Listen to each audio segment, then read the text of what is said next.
नाशिकच्या पंचवटीत jogging track असलेल्या Shrikrishna garden समोर साकारलाय 7 मजली देवीदास हाईट प्रकल्प।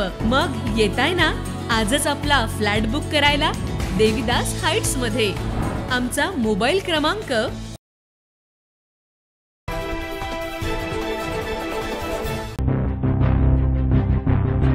नाशिकच्या कसबे सुकेने परिसरात शाळा सुटल्यावर घराकडे जात असलेल्या अल्पवयीन मुलींच्या अपहरणाचा प्रयत्न करण्यात आलाय। मात्र मुलींची सतर्कता आणि ग्रामस्थ लखन गांगुर्डे यांच्या धाडसामुळे आरोपीचा डाव फसलाय आणि पोलिसांनी तिघांना ताब्यात घेतलंय।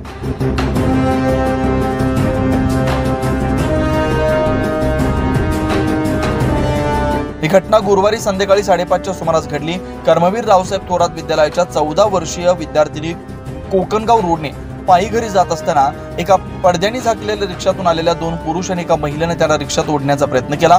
विद्यार्थिनी घाबरल्या पण सतर्क राहिल्या। त्यांनी आरडाओरडा केली आणि तिथून आरोपी रिक्षासह पसार झाले।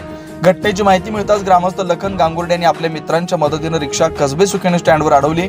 संतप्त ग्रामस्थांनी आरोपींना चोप देत रिक्षाची मोडतोड केली आणि नंतर पोलिसांच्या ताब्यात दिलं। प्राथमिक माहितीनुसार आरोपी मद्यधुंद होते आणि त्यांच्या रिक्षाला पूर्णपणे पडदे लावलेले असल्याचं सांगितलं जात आहे। या प्रकरणात 2 पुरुष आणि एका महिलेविरुद्ध गुन्हा दाखल करण्यात आलाय। या प्रकरणाचा पुढील तपास ओझर पोलीस करतात। या प्रकारामुळे परिसरात भीतीचं वातावरण निर्माण झालंय। विद्यार्थिनी व पालक यांच्यात चिंतेचं वातावरण आहे। ग्रामस्थांनी पोलिसांकडे शाळा सुटण्याच्या वेळेस गस्त वाढवण्याची मागणी केली आहे। कसबे सुकेनेतील ग्रामस्थांनी दाखवलेलं धाडस आणि पोलिसांची तत्पर कारवाई यामुळे मोठा अनर्थ टळला। मात्र या घटनेनंतर विद्यार्थिनीच्या सुरक्षेचा मुद्दा पुन्हा ऐरणीवर आला। 9 न्यूज महाराष्ट्रासाठी निलेश सागर, कसबे सुकेने।